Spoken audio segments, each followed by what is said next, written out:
princesas que quedaron en casa, que están ahora mismo, mientras uno está aquí sirviendo al Señor, nuestras hijas están sirviendo al Señor, porque la grande está en la alabanza cubriendo a Cris, que no está, y la pequeña está en la danza cubriendo a la grande, que no puede estar. Así que nuestra familia sirve al Señor y eso es un privilegio. Puede tomar su asiento. ¿Hay alguien que se haya colado porque estuvo en el primer servicio? Levante su mano. ¿Hay alguien que no estuvo en el primer servicio? Casi todo. Qué bueno, qué lindo, me alegro mucho. Bueno, quiero poder continuar el tema que de cierta manera abrimos hoy en la mañana, en el primer tiempo. Y en el primer tiempo yo estaba hablando sobre los sentidos espirituales, pero quiero específicamente hablar sobre el tacto espiritual. Y quiero poder hablar sobre tocar lo espiritual. Siempre me ha apasionado ver en la Biblia esos misterios que cuando uno se pone a leer no puede salir de un pasaje. El peor error que comete alguien es leer la Biblia como si fuera un libro de cuentos. Sigue y sigue. No. Hay tanta riqueza en la palabra que usted puede pasarse una semana en un versículo solo porque pusiste tus ojos y el Espíritu te está diciendo aquí hay algo y no puede salir. Y dentro de los sentidos espirituales que hoy en la mañana estuvimos hablando sobre la visión. De cierta manera empezamos a tocar sobre el tacto y hablé sobre cuando Jesús vio a la mujer y tocó el futuro. Pero hay algo extraordinario hablando del tacto espiritual y es como, quizás si tengo un servidor o alguien que me ayude, una sola persona que venga aquí, porfa, si es para hoy mejor. Gracias, mi hermano. Sostenga ese papel, ábralo ahí, si puede, ábralo, que lo vean ellos ahí. Ese es nuestro, estírelo, si se pudiera estirar ahí. Hagamos algo, coge usted 2 puntas abajo. Esta es nuestra dimensión, ¿verdad? Ahí está todo. Dice la Biblia que el Señor desenrolló el universo como si fuera un rollo, un pergamino, y ahí nos creó. Lo increíble es que dentro de ese mundo estamos nosotros. Y siendo nosotros invisibles, porque si ese es el cosmos y dentro de tantas galaxias está la Tierra y dentro de la Tierra estamos nosotros, somos como si fuéramos invisibles. Sin embargo, desde ese plano nosotros podemos tocar todo el universo con un tacto espiritual. Mire, este es el primer plano, la primera dimensión. Y de aquí usted puede alterarlo todo, cambiarlo todo, moverlo todo e importar cosas de lo increado a lo creado y traer cosas que no existen para que existan. Desde este plano usted puede tocar el mundo. ¿Y por qué uso el papel? Porque quizás es una manera gráfica de visualizar lo que muchas veces nuestra mente lógica no puede entender. Entonces, ¿cómo algo tan pequeño puede traer del infinito, de lo increado de Dios, y traer y meterlo dentro de un mundo y materializar lo que no tiene materia, y hacer visible lo que es invisible, y hacer real lo que no se ha creado? Gracias, hijo. Entonces es una manera de entender quizás el sentido del que voy a estar hablando hoy, ese tacto espiritual. ¿Cómo es que yo puedo tocar y alterar el curso de las cosas con un toque? Alterar el curso de las cosas, cambiar el curso de las cosas con un toque. Y desde mi mundo natural, yo poder tocar el mundo espiritual y cambiarlo. Hay un pasaje que a mí me sorprende y quiero que lo vea. Está en 1 de Samuel 14, 18. Usted lo conoce, es un pasaje, bueno, usted sabe Biblia. Pero hay detalles que muchas veces me gusta subrayar, marcar. En 1 de Samuel 14, 18 dice la Biblia que Saúl le dijo a Ahías: trae el arca de Dios, porque el arca de Dios estaba entonces con los hijos de Israel. Saúl era el rey, Ahías era el sacerdote en turno, y el rey le dice al sacerdote: tráeme el arca. Y el verso 19 dice: pero aconteció que mientras aún hablaba Saúl con el sacerdote, el alboroto que había en el campamento de los filisteos aumentaba. Había una guerra y el campamento de los hijos de Dios estaba aquí, y al frente estaba el campamento de los filisteos, y ellos estaban en guerra. Jonatán se había metido con el escudero dentro del campamento, y entonces el rey dice: hay que cambiar el curso de esta batalla, traigan el arca, traigan la presencia de Dios. Y cuando traen la presencia de Dios, obviamente tenía que venir el sacerdote, porque el sacerdote es el que mueve el mundo espiritual. Usted es un sacerdote del orden de Melquisedec. Dice la Biblia que fuimos establecidos como reyes y sacerdotes, no del sacerdocio arónico lleno de leyes y la ley no pudo salvar, sino del sacerdocio eterno, que es el sacerdocio de Melquisedec. Y el sacerdote es el que mueve el mundo espiritual. Entonces el rey dijo: trae el arca. Ahías, trae el arca. El sacerdote mueve el mundo espiritual. Hay que cambiar esto. Hay una guerra, hay una batalla. Los filisteos están atacándonos. Pero miren lo que dice este verso precioso, el 19. Pero aconteció que mientras aún hablaba Saúl con el sacerdote, el alboroto que había en el campamento de los filisteos aumentaba e iba creciendo en gran manera. Entonces dijo Saúl al sacerdote: detén tu mano. No me gusta esa versión, porque la versión que yo estudié decía: quita tu mano. No sé qué versión usted está leyendo ahí. Quita tu mano. Para entrar en contexto, hay una guerra y solo la presencia de Dios puede traer victoria. Traigan el arca, y el sacerdote estaba clamando. Pero el rey se da cuenta de que mientras Ahías tocaba el arca del pacto, la presencia de Dios, había algo, un alboroto en el ejército contrario. Y entonces Saúl se da cuenta de que este hombre está provocando una derrota tocando el arca. Y le dice: detén tu mano, quita tu mano, no toques, porque estás alterando, no sabes tocar, no sabes mover el mundo espiritual. Y lo triste de Ahías es que es sobrino de Icabod. Icabod es el hijo de Fines, nieto de Elí. Icabod es sin gloria. Ahías era el sobrino de uno sin gloria. Y entonces cuando él tocaba, en vez de que hubiese victoria, había derrota. Lee el pasaje de tarea en casa. Cuando Ahías quitó la mano, hubo victoria. Cuando Ahías quitó la mano, hubo victoria. Fueron corriendo al campamento y se habían matado entre ellos. Hubo victoria cuando quitó la mano. Eso me deja ver que cuando un sentido espiritual no se sabe usar de la manera correcta, se puede armar un caos.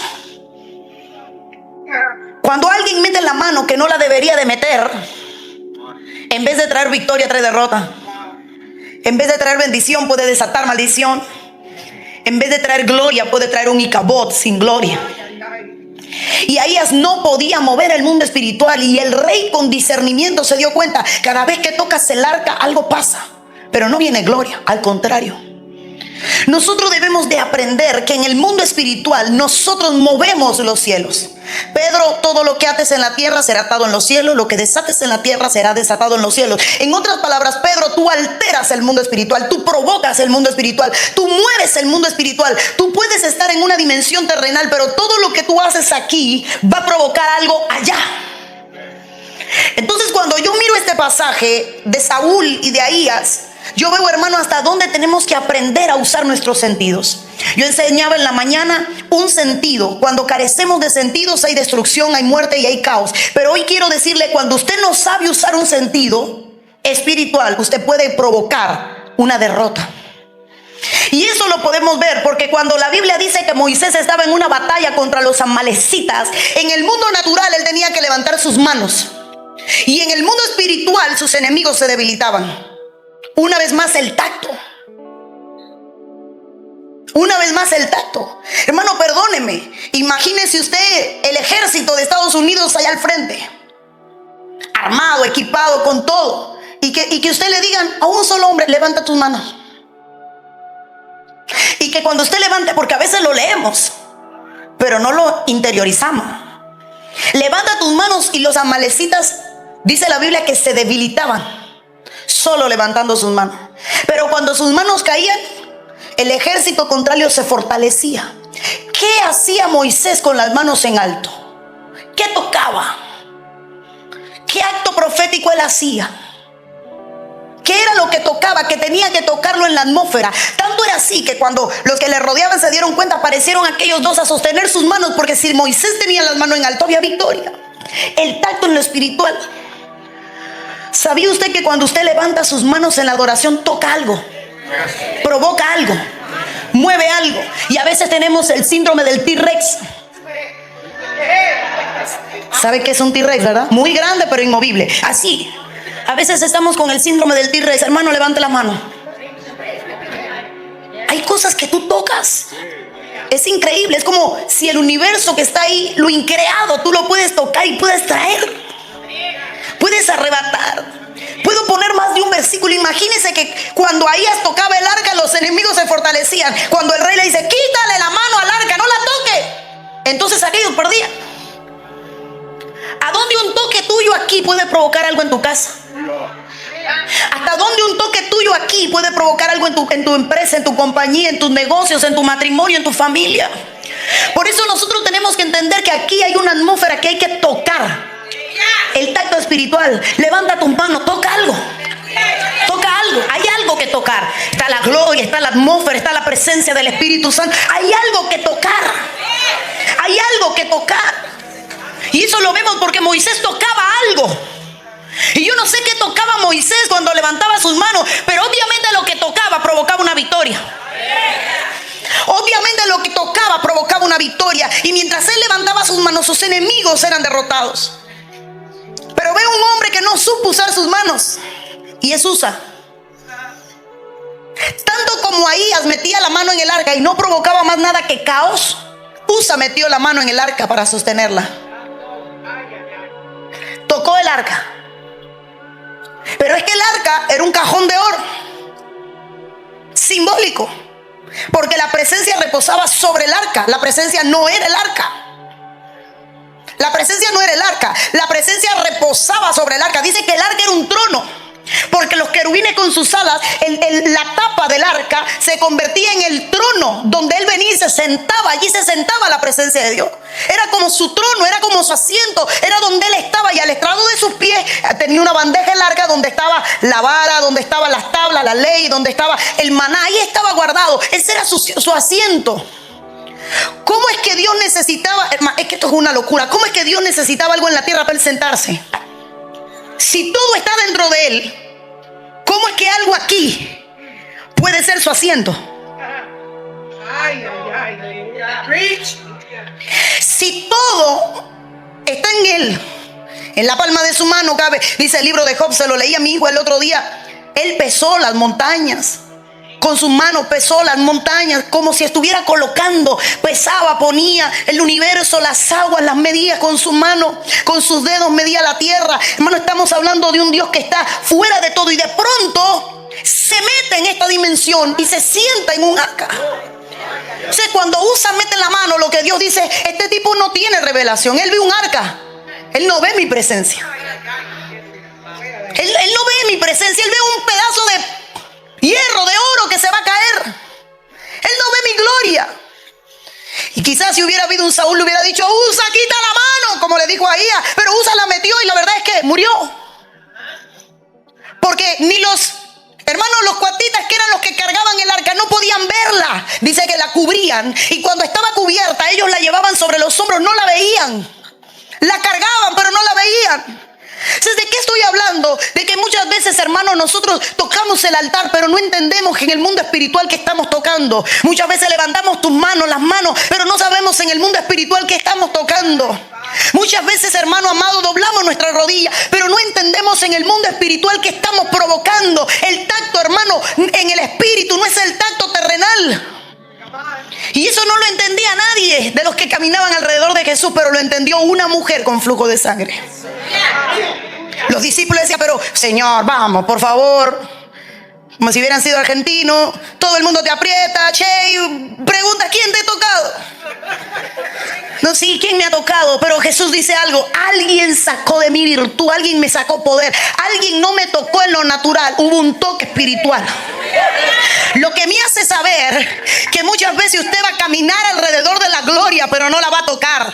Muchas veces usted va a caminar alrededor de la presencia, pero no la va a ver. Muchas veces usted va a caminar alrededor de una atmósfera gloriosa, pero no la va a poder identificar. La gente caminaba al lado de Jesús como hombre, pero la mujer que estaba tocando el borde de su manto lo veía como Dios. La gente veía a Jesús como hombre, esta mujer lo veía como el poderoso, milagroso, imposible de que algo se sometiera, hermano, que no se sometiera a él.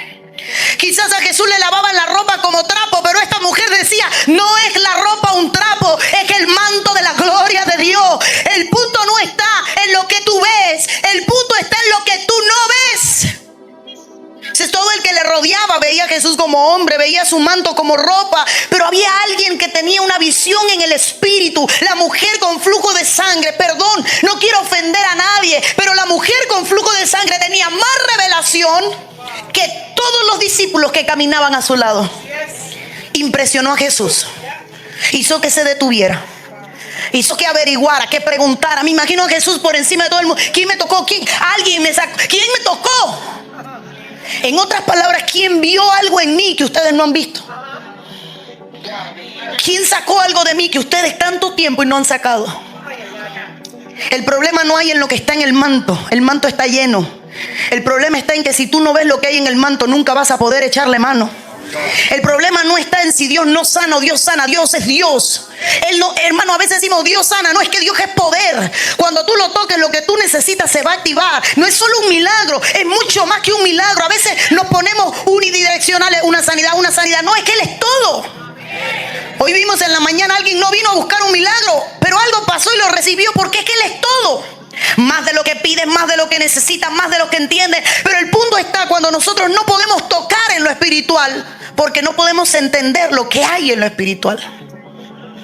Porque no podemos entender lo que hay en lo espiritual. Diga conmigo, aquí no va a pasar. Dígalo, aquí no va a pasar. Estando predicando en una ciudad de Cuba, a una vieja se le ocurre tocarme un pie y se sanó. Y se le ocurre decir, la toqué y me sané. Y se me fue arriba unas cientos de personas. Mi esposo acababa de llevar a Cris a algo a la casa. Yo estaba predicando y salieron corriendo unos servidores a decirle a mi esposo, la van a matar. Le fueron arriba. Mi esposo salió corriendo tipo Superman, me echó en el hombro. Para eso él tiene tamaño y yo no peso. Salió corriendo, alcánzame el que pueda. Virtudes de casarse con un hombre grande. Y yo parecía un paquetico, hermano. Y yo, bájame. Y él, no puedo. Trancaron la casa con una reja. Pero yo decía, los demás fue por imitación. Pero esa mujer sacó un milagro por revelación. Por revelación. Porque ella no tocó mi cuerpo, tocó la ropa. Pero no era mi ropa lo que ella estaba tocando, era el borde de Dios lo que ella en su mente estaba tocando, agarrando en su espíritu. Entonces, hermano amado, mire, ¿cuántas veces llegamos a la iglesia buscando el toque de un hombre? Tengo que llegar al altar, tengo que hablar con la pastora, tengo que decirle a la pastora mi problema, es que yo tengo que pasar al altar. Yo tengo que decirle, empiezan los servidores a volverlo loco. Hermano, déjeme pasar, déjeme pararme ahí. Es que yo tengo que decirle, mire, usted puede decirle, usted puede explicarle. Ay, yo necesito, mire, hágame un favor. Y esto se hace el del ojo cerrado, pero se va caminando, porque anda buscando un toque humano. Y tristemente yo no puedo darte nada. Nada puedo darte, nada. Quisiera tener para darte, pero no tengo, yo no sano. Él es el que sana, yo lo único que hago es orar y ya. Yo no hago milagros. Quisiera poder hacer milagros. Abriría el Mar Rojo y traería a mi iglesia de Cuba, pero no puedo. No hago milagros. Los hace Él. Entonces muchas veces, hermano, el que no tiene revelación viene a buscar al hombre.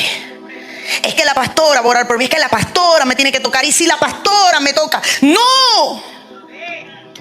Toca lo que hay. Que uno empieza a predicar, se desata un manto de milagro. Y hay gente que no se ha dado cuenta y en medio de la palabra está siendo sanado, liberado, tocado, transformado, porque ya la palabra cayó, le tocó, obró. No es el toque de un hombre, hermano, es el toque de Dios.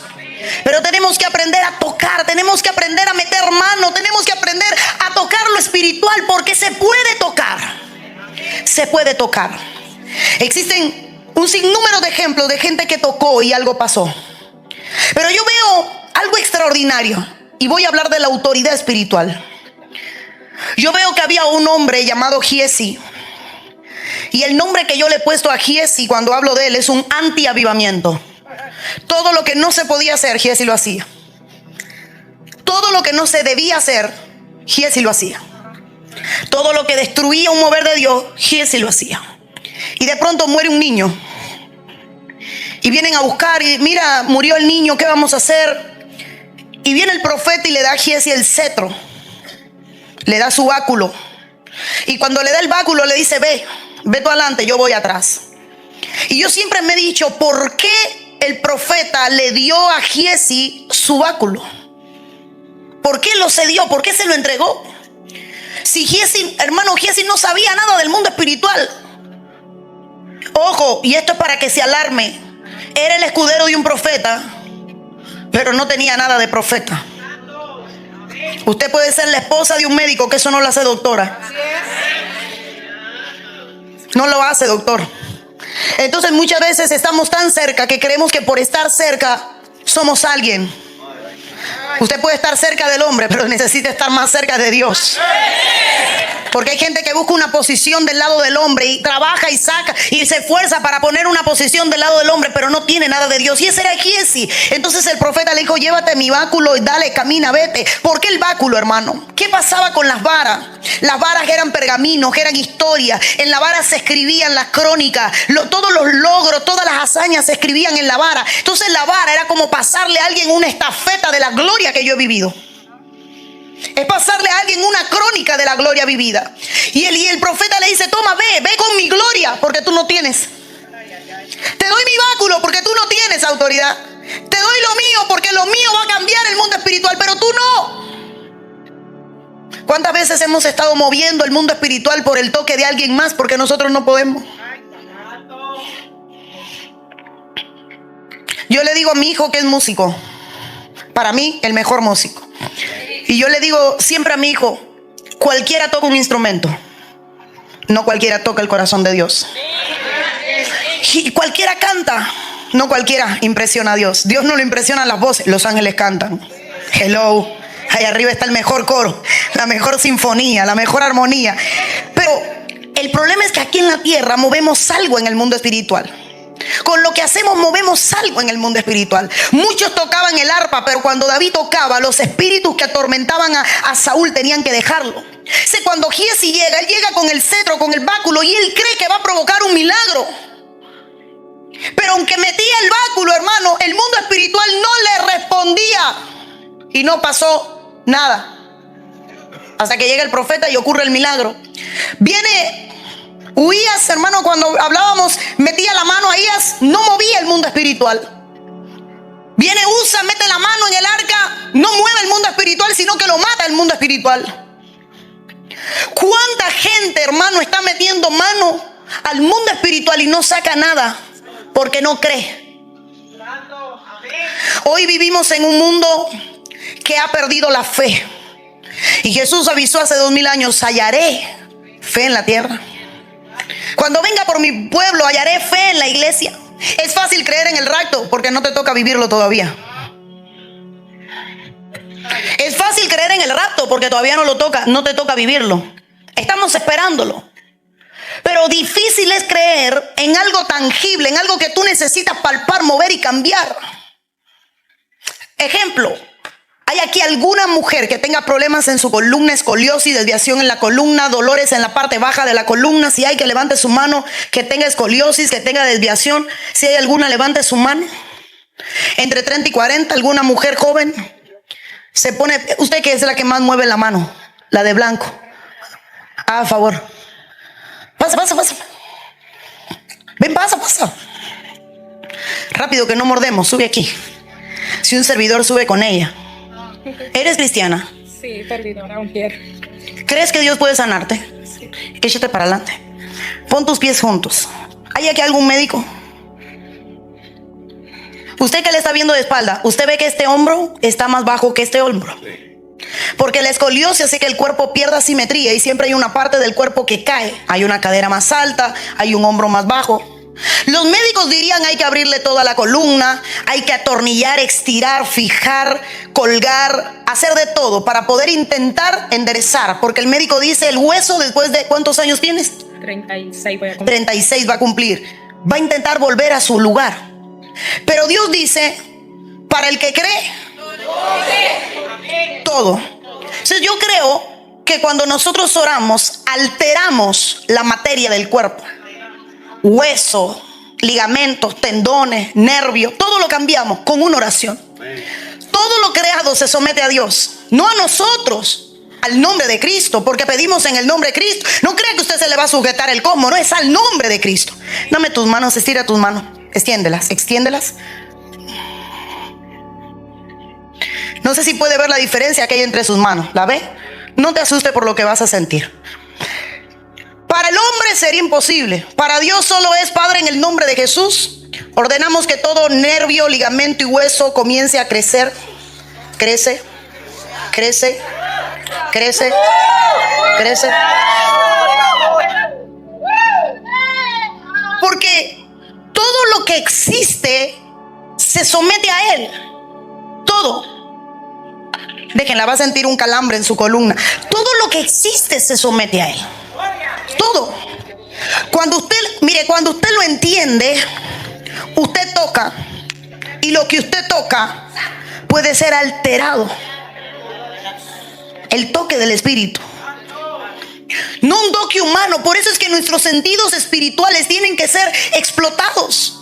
Porque usted toca y usted crea. Jesús tocó la tierra, hermano, escupió, hizo lodo, lo puso en los ojos de un hombre. Y ese lodo creó algo en él. Un toque. Jesús tocó. ¿Y sabe qué hizo Jesús? Del polvo creé al hombre. Con mi aliento le di vida. Voy a crear lo que falta y voy a poner vida. Entonces yo no sé si al hombre le faltaban los ojos, pero Dios usó materia creativa. Y Dios tomó, ayúdenla, Dios tomó, colocó en sus ojos, y cuando colocó en sus ojos, automáticamente, ella es la primera que quiero tomarle el testimonio al final. La dejan que por ahí va a andar media temblando. Cuando Dios toca sus ojos, Dios creó en sus ojos lo que a él le faltaba. Lo creó. Ahora alguien diría, es una locura. No, es que cuando tú tocas, hermano, el mundo espiritual responde al toque del Espíritu, al sentido del tacto en el Espíritu. Déjenme ver cuánto llevo, que mire que yo hablo y yo ni me preocupo. Voy bien. Voy bien. Es que no me pusieron hoy el de aquí, pero ya traigo el mío. Mire hasta dónde es extraordinario un toque de Dios. Hasta dónde puede cambiar y alterar las cosas un toque de Dios. En la Biblia, en el libro de Éxodo, en el libro de Éxodo, Dios le dice a Moisés, extiende, vamos a ver si encuentro el verso, yo lo había estudiado. Extiende, aquí está, Éxodo 9:22. Dios le dice a Moisés, extiende tu mano hacia el cielo para que venga granizo sobre toda la tierra de Egipto, sobre los hombres, sobre las bestias, sobre toda la hierba del campo en el país de Egipto. Extiende tus manos al cielo para que venga granizo. No siempre cae granizo. El granizo es algo extraordinario. Para el granizo tienen que haber condiciones meteorológicas perfectas. Tiene que haber una atmósfera, un clima, una temperatura adecuado para que se pueda crear el granizo. No es que siempre llueva granizo. En el desierto no llueve. Y que llueva granizo es más raro todavía, porque nunca llovía. Estamos hablando de Egipto. Entonces Dios le dice a Moisés, extiende tu mano, pero le está diciendo para que venga granizo. Lo que le estaba diciendo el Señor es, vas a crear el granizo con tu mano. Vas a crear el granizo con tu mano. Extiéndela. Y él extiende su mano y empieza a caer el granizo. Porque él tocó y fabricó lo que no estaba. Pastor, ese es Moisés. Lindo. Mi Dios dice cosas mayores que yo van a hacer en mi nombre. Entonces tú puedes crear. Claro, no vas a crear tus caprichos, porque Dios no respalda capricho humano. Dios respalda su voluntad. No es que ahora va a salir a crear un camión, hermano, no, así no funciona. O va para un terreno, la casa se fabrica, así no funciona. Es la voluntad de Dios. Entonces cuando yo veo que a Moisés le dicen, extiende tu mano hacia el cielo para que venga granizo sobre toda la tierra, hermano, no fueron 3 granizos. Egipto era un imperio. Era un imperio. Era un imperio. Pero el granizo no destruyó ni las pirámides ni las edificaciones. Los granizos venían direccionados, traían una orden. Donde haya hombre, donde haya bestia y donde haya tierra, hierba, ahí vas a caer. Los granizos venían direccionados. Hermano, es que esto es un misterio. Ellos sabían a dónde tenían que caer. Ellos sabían a dónde iba. Y todo porque un hombre extendió la mano. El mismo hombre que levanta sus manos y sus enemigos se debilitan. El mismo hombre, hermano, que mete una vara y se abre un mar.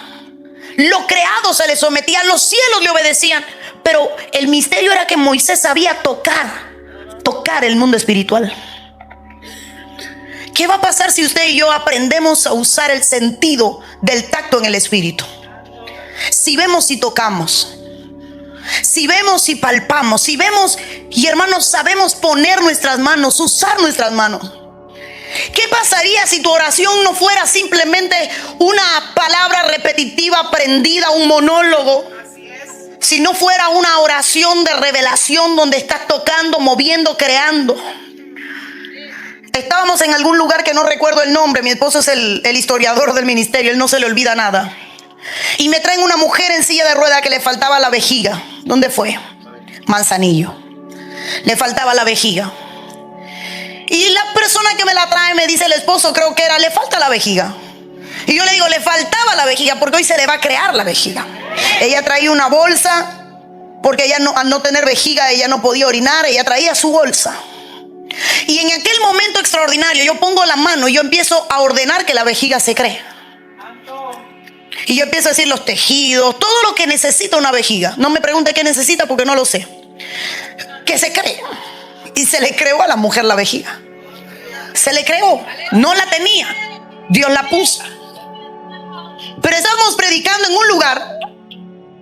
Y entre los tantos milagros, porque a veces creemos que cuando termina la administración se acaba todo. A Dios no lo termina nadie, hermano. Terminamos y despedimos un culto, pero Él sigue obrando, manifestándose. Y termina el culto, oramos y nos vamos para la casa y de pronto una madre que lleva un niño cargado en sus manos. Ese niño había nacido sin el orificio del recto. Tenía sus intestinos, tenía el recto, pero como una malformación genética, el orificio no estaba, no había una salida. Entonces este bebé no podía defecar, tenía una colotomía para que cuando él creciera poder abrir el orificio, todo creado, pero eso no estaba. Algo extraordinario, una cosa loca. Era tanta la multitud que la mujer no llega al frente. La mujer se va a su casa, se lleva a su niño, pero el niño todo el camino llora y llora y llora. Y ella decía, le pasa algo, y ella empieza a desnudarlo. Bueno, una hormiguita, algo se metió en el pañal, y cuando abre el pañal estaba lleno de sangre. Lleno de sangre. Y cuando la mujer vira, limpia el niño y revisa, estaba el orificio creado. La mujer parecía una loca, hermano, era imposible controlarla. La mujer gritaba. Ahora, nadie oró por el niño, nadie tocó al niño. El niño no pudo entrar al templo, la multitud era muy grande, pero Dios creó lo que faltaba. Porque es que no es el toque del hombre, es el toque de Dios. Es meterse en esta atmósfera y saber que estamos debajo de su mano. Que si tú la levantas vas a tocar su mano. Y si alguien que tocó su traje sacó un milagro, ¿qué no vamos a sacar nosotros? Es entender que es un toque divino.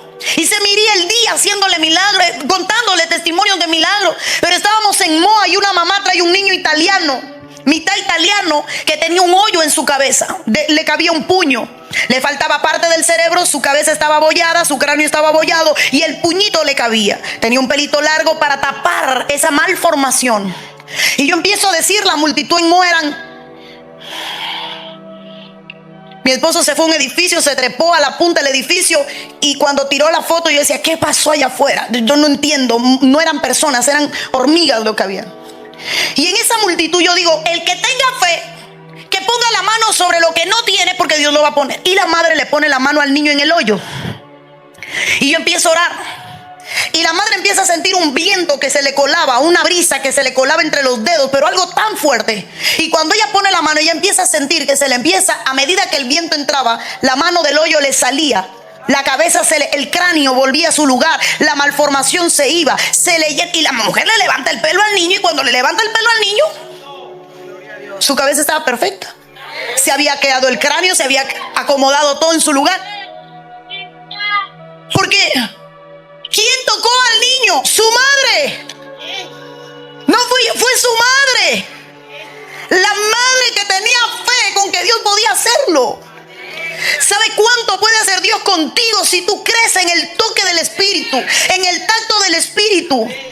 ¿Sabe qué puede hacer Dios a través de ti si tú crees que un toque de Dios es suficiente? Pastora, yo no tengo fe. Dios se conforma con la poca fe. Si la poca fe es extraordinaria. Hombres de poca fe y se calmaron los vientos y los mares. Hombres de poca fe y multiplicaron panes para 20,000. fe como un grano de mostaza y te muevo montañas. Con poca fe. Con poca fe. Ocurrieron milagros extraordinarios. ¿Qué va a pasar con mucha fe? Si con poca movieron montañas. Si tuvieras fe como el grano, o sea, poca fe, y te mueve una montaña. Hombres de poca fe. Lea cada vez que diga poca fe en la Biblia y miren los milagros que ocurrieron con poca fe. Hubo uno que llegó casi sin fe. Ayuda a mi incredulidad. Y Dios le hizo libre al niño. Entonces cuando no ocurre algo no es porque tenemos poca fe, es porque no tenemos ninguna. Porque los registros me dicen que con poca fe ocurren cosas extraordinarias. Entonces cuando algo no ocurre no es porque hay poca fe, es porque no hay ninguna. Es porque no hay ninguna. Dígamele al que está a su lado, tóquemelo, sacúdemelo, dígale, tienes que tocar en el espíritu. Tienes que tocar en el espíritu. Dígale a alguien, tienes que tocar en el espíritu. Solo con este sentido voy a terminar, me llevo los demás para yo desarrollarlo luego. Hablé en la mañana de la visión, empecé a hablar del tacto. Le falta el olfato, el cual es discernimiento, oler la atmósfera, interpretarla en el espíritu y saber qué sucede. Pero hablando del tacto, viene el profeta y le da una palabra a una mujer, la cual está en un problema de una escasez tremenda y unos acreedores, devoradores que habían venido a decirle, entrégame a tus hijos. Su padre tiene una deuda, el profeta, y venimos a cobrarte la vida de tus hijos. Usted conoce la historia de la viuda. Y ocurre algo extraordinario, amado hermano, y es que el profeta le dice, ve y busca vasijas, suficientes vasijas. Y esas vasijas vas a llegar a tu casa y vas a cerrar la puerta. Es un milagro personal, no es público. Y cuando cierres la puerta, tú vas a empezar a llenarlas de aceite. Y va a haber aceite mientras hayas vasijas. Le dije en la mañana que hay cosas ilógicas, ¿verdad? Un día mi esposo me dice, nosotros somos medio locos o locos y medios. Y me dice mi esposo, todo lo que Dios creó es antilógica. La mitosis es dividir una célula. El proceso de la mitosis es división celular. Y lo único que pasa con la división celular es que se multiplican. Se dividen y se multiplican. Se dividen y se regeneran. Es algo extraordinario. Entonces, ¿qué fue lo que pasó con el aceite y la harina? El aceite, perdón. Mire, yo no quiero imaginarme, yo no sé, ya me pondría a decir disparates porque no me preparé para decirle esto. Pero yo no sé si son moléculas, células, qué es lo que tiene, moléculas, el aceite. Pero entre esta mujer sacaba todas esas moléculas que tenía el aceite, por decir de alguna manera, no sé si es moléculas, seguro va a aparecer alguien a decir qué es lo que era. Moléculas, ¿verdad? Se empezaban a multiplicar a una manera tan acelerada que entre más aceite sacaba, más aceite había. Entre más aceite sacaba, más aceite había. Y llenó todas las vasijas. Y aún de donde sacaba, quedó llena. Eso no se entiende. No se entiende que el agua se convirtiera en vino. Cuando las bodas, el agua se convirtiera en vino. ¿Qué le pasó al agua? El agua es insabora e incolora. El vino es coloro y sabor. ¿En qué momento lo incoloro tomó color y en qué momento lo insaboro agarró sabor? Y un buen sabor, porque el Maestresala dice, no hay otro vino como este, es el mejor. Y era el que lo probaba. Entonces, Dios lo cambia todo, cambia lo creado, altera lo creado. Un toque de Dios cambia lo creado, altera lo creado. Entonces, perdóneme, hermano, a veces le tenemos más fe a un oncólogo que a una oración. Muchas veces le tenemos más fe a un realtor que a la palabra de Dios. Muchas veces le tenemos más fe a un banco que a la prosperidad de Dios. Muchas veces le tenemos, perdón que yo lo diga, pero le tenemos más fe al médico que dice que tu hijo tiene problemas que al Dios que te dice todo lo que está en tus manos yo lo voy a hacer prosperar. Toca lo que dice el médico que tiene problemas. ¿Cuántos hay aquí que son sacerdotes? Levanten su mano. Levántenla todos. Somos reyes y sacerdotes según el orden de Melquisedec. Vas a mover el mundo espiritual. Toca a tus hijos y di donde dicen que hay enfermedad, tú estás sano. El médico dice que hay retraso, yo te digo que vas a ser inteligente. El médico dice que tú eres autista, yo digo que vas a ser un genio. El médico dice que tienes problemas, tú vas a ser alguien extraordinario. Vas a romper los patrones, vas a romper la lógica. El médico, mira hermano, un realtor le digo que no va a comprar casa. Yo le digo que si Dios tiene promesas para ti, no una, dos, tres, 5:6 te hará parte de negocio de bienes raíces, porque es la palabra de Dios lo que crea. Lo que crea, hermano. Usted no puede creer tanto en el hombre ni en la ciencia. Y no estoy negando la ciencia ni negando el hombre. Y no estoy diciendo no vaya al médico, vaya cuando esté enfermo. Pero no se amarre, no se ate a los decretos de la ciencia. Crea que hay una palabra por encima de todo hombre que puede alterar, cambiar todo lo creado. Y esa es la palabra de Dios. Es suficiente, es necesaria, es justa y es todo lo que necesitamos. Dígale al que está a su lado un toque. Dígale al que está a su lado un toque. Pero es que a veces no es ni un toque. Porque hubo gente que se sanó a la que Jesús nunca tocó. Hubo gente que Jesús no tocó y se sanó. Porque no tocaron a Jesús, sino que la gloria que Jesús portaba, lo tocaba. ¿Cómo se sanaban los enfermos que ponían a la puerta de la casa de Pedro? Por su sombra. Eso es otro misterio. Mire que lo cantamos, mire que lo decimos, mire que lo leemos. Pero la sombra. Yo no creo que eso sea una analogía o poético. Yo creo que eso fue literal. La palabra no tiene error, eso es literal. Yo creo que cuando Pedro iba a salir, la gente decía: Pedro se levanta a las 6:30, sale por aquí a buscar el pan. Señor, el sol viene, pongan los enfermos aquí. Quizás porque Pedro era cascarrabia y decía: ¿quién le pide una oración a Pedro? Mejor busquemos la sombra, porque Pedro amanece con el moño virado. A Pedro que nadie le... Busquen la sombra, no busquen a Pedro.